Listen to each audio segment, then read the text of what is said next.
Okay, so rather than just make a little gif about this, I thought I would actually take a moment to kind of explain some of the nuances here so you can kind of understand what is going on. Because there is a random looking stop in the middle of this sequence.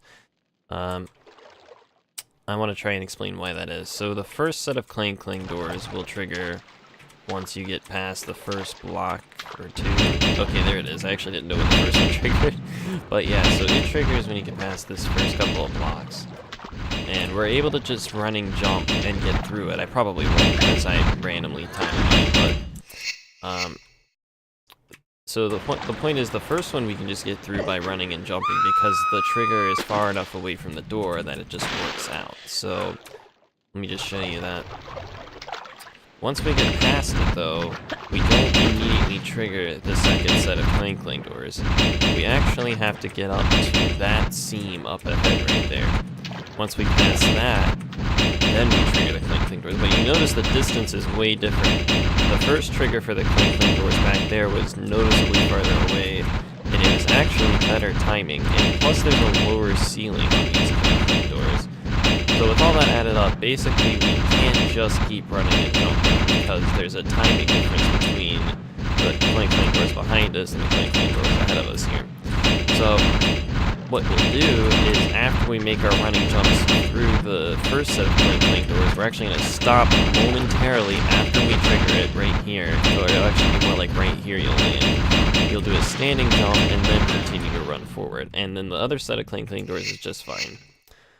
So I don't know if any of that makes sense, but I'm just going to try and show you the whole sequence and hope that it's capturing my keyboard inputs. Okay, it is. So you can actually kind of see what's going on. So we're going to do running jumps until we get past the first set of Clang-Clangs. We're going to stop for the split moment, go immediately into a jump and keep running and jumping. Maybe if you see it, it'll be easier than explaining it.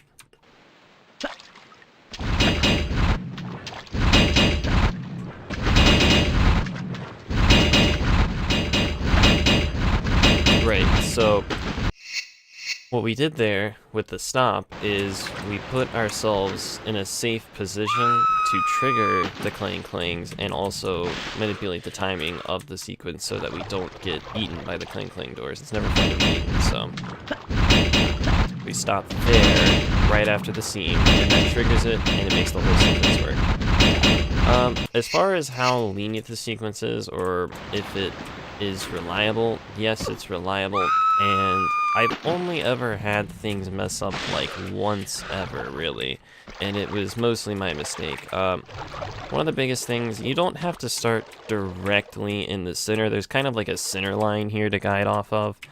You don't have to be directly on it. You can be a little bit off. I think the more important thing is that you're more facing straight down the hallway. Like if you're a little bit off center, you should be fine as long as you're facing straight down the hallway. It doesn't have to be perfectly straight. There's some leniency with this. But anyway,